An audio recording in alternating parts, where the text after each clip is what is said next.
Welcome to Telugu focus TV. నేను మీ Srinivas Reddy. YCP నేతలు చాలా మంది వేదనకు గురవుతున్నారు. దానికి కారణం జగన్మోహన్ రెడ్డేనా?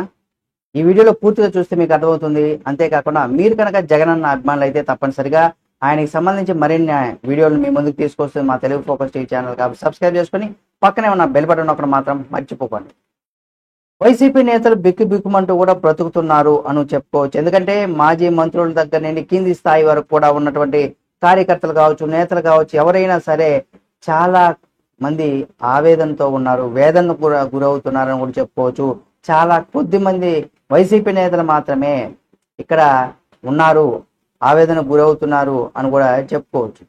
వారు ఎవరంటే జగన్ మెప్పు కోసం ఇష్టం వచ్చినట్టుగా ప్రవర్తించి రాజకీయ ప్రత్యర్థుల పైన దాడులు చేసేవారు అని కూడా చెప్పుకోవచ్చు.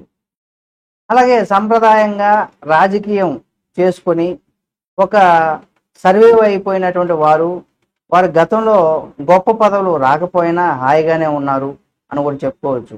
కానీ జగన్ మెప్పు కోసం అందరిపైన దాడులు, దౌర్జన్యాలతో బూతులు తిట్టుకుంటూ విరుచుకుపడినటువంటి వారు మాత్రం ఇప్పుడు టెన్షన్ పడుతున్నారు. జగన్కు ఎలా ఉంటే ఇష్టమో అలా ఉండేందుకు వారెవరు కూడా సంకోచించలేదు. టీడీపీ నేతలు ఇళ్లపైన దాడులు చేశారు, వారి ఇంట్లో ఆడవాళ్ళపైన బూతులు పోస్టులు పెట్టారు, కుటుంబాలను రోడ్డు మీదకి లాగారు. ఇంత పని చేసి జగన్ను ఆనందించపరిచినందుకు, అంటే జగన్మోహన్ రెడ్డి గారిని ఆనందం, ఆయన కళ్ళలో ఆనందం చూసేదానికి వీళ్ళంతా కూడా ప్రయత్నించారు. కానీ వారికి కొన్ని పదవులు వచ్చాయి. అందులో జోగి రమేష్ మనం చూసుకోవచ్చు. ఆయన యొక్క ఉదాంతం కనుక మనం తీసుకుంటే చంద్రబాబు నాయుడు ఇంటి పైన వెళ్ళారు, టీడీపీ ఆఫీస్ పైన దాడులు పొలుగోలు పెంచారు, అసెంబ్లీలో రఘురామకృష్ణ వంటి వారిపైన అత్యంత ఘోరంగా తిట్టారు, అధినేత మొహంలో చిరునవ్వును వచ్చేలా కూడా చేసుకుని మంత్రి పదవిని కూడా తెచ్చుకున్నారు. మరి ఇప్పుడు ఏమైందో మనం చూస్తూనే ఉన్నాం. ఒక జోగి రమేష్ మాత్రమే కాదు, గతంలో అడ్డగోలుగా చెలరేగిపోయినటువంటి ఎంతో మంది తన స్వతహాగా ఆ పనులు చేయలేదు. వాళ్ళు ఎవరు కూడా తాడేపల్లి ప్యాలెస్ నుంచి వచ్చినటువంటి ఆదేశాలతో తమ పదవులను వచ్చాయన్న కొంత దీంతోనే వాళ్ళందరూ కూడా దుర్భాషలాడారు. దేనికైనా తెగబడొచ్చినట్టుగా, అంటే అధికారంలో ఉన్నామనేసి కూడా.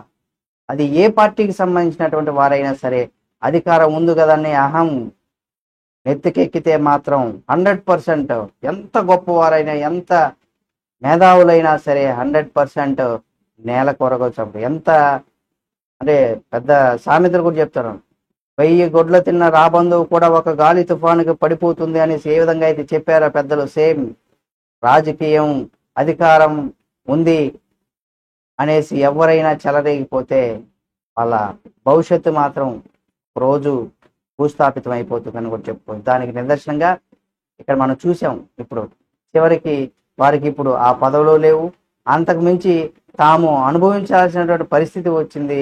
అంటే పదవుల్లో ఉన్నప్పుడు ఎలా వెర్రవీగారో ఇప్పుడు దానికన్నా దారుణమైనటువంటి పరిస్థితులు వచ్చాయని కూడా చెప్పుకోవచ్చు. అందుకే వాళ్ళు ఆందోళన చెందుతున్నారు. ఇప్పుడు జగన్మోహన్ రెడ్డి కూడా వారిని కాపాడే పరిస్థితిలో లేరు.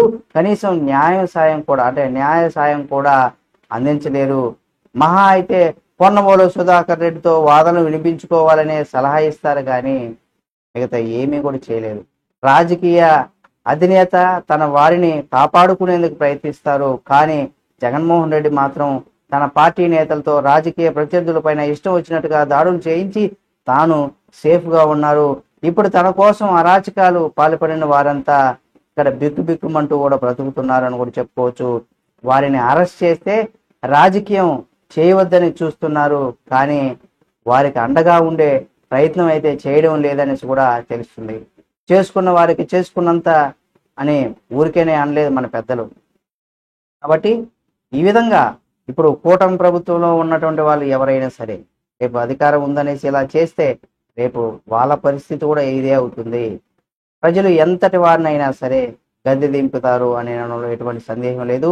అధికారం ఉంది కదా అని ఇష్టం వచ్చినట్టు ప్రజాధనాన్ని ప్రజలకి హింసించి లేదా ప్రతిపక్షాల పైన వెర్రవీగి వాళ్ళపైన దాడులు, అక్రమంగా కేసులు పనాయిస్తే ప్రజలంతా కూడా చూస్తూనే ఉంటారు. అందుకే ఇలాంటివి ఎప్పుడు ఎక్కడ ఏ రాజకీయ పార్టీ అయినా చేయకూడదనేసి కూడా అందరికి తెలుసు. కాకపోతే ఆచరించడంలో మాత్రమే ఎందుకు మరి వీళ్ళు ఈ విధంగా చేస్తారనేది కూడా చాలా మంది సందేహం అవుతుంది. చూద్దాం. మీరు కూడా మీ యొక్క అభిప్రాయాన్ని కామెంట్ రూపంలో తెలియచేయండి. ఏ రాజకీయ పార్టీ నాయకుడైనా సరే అధికారం ఉంది కదా అని, ఎమ్మెల్యేలు కావచ్చు, ఎమ్మెల్సీలు కావచ్చు, మంత్రులు కావచ్చు, ఎవరైనా సరే అధికారం ఉంది కదని అధికార బలంతో ఏవైనా చేయొచ్చు కదా అని చేసే ప్రతి ఒక్కరు కూడా భవిష్యత్తు అనేది కూడా ఈ రోజు ఎంత అధికారం ఉండి విర్రవీగుతారో రేపు దానికి పదింతలు అగత్పాతాలను కూడా పడిపోతారని ప్రతి ఒక్కరు కూడా తెలుసు, కానీ చేస్తూ ఉన్నారు. అందుకే వాళ్ళకి రాజకీయ భవిష్యత్తే కాకుండా అనేకమైనటువంటి తప్పులు చేసి, అంటే వాళ్ళు ఎటువంటి తప్పులు చేయకపోతే అటువంటి వారు ఎవరు కూడా ఇబ్బంది ఉండదు. తప్పులు చేసిన వారు అది ఏ పార్టీలో ఉన్నా వాళ్ళందరూ కూడా శిక్ష పడాలని కోరుకున్న ప్రతి ఒక్కరు కూడా కామెంట్ రూపంలో తెలియచేయండి.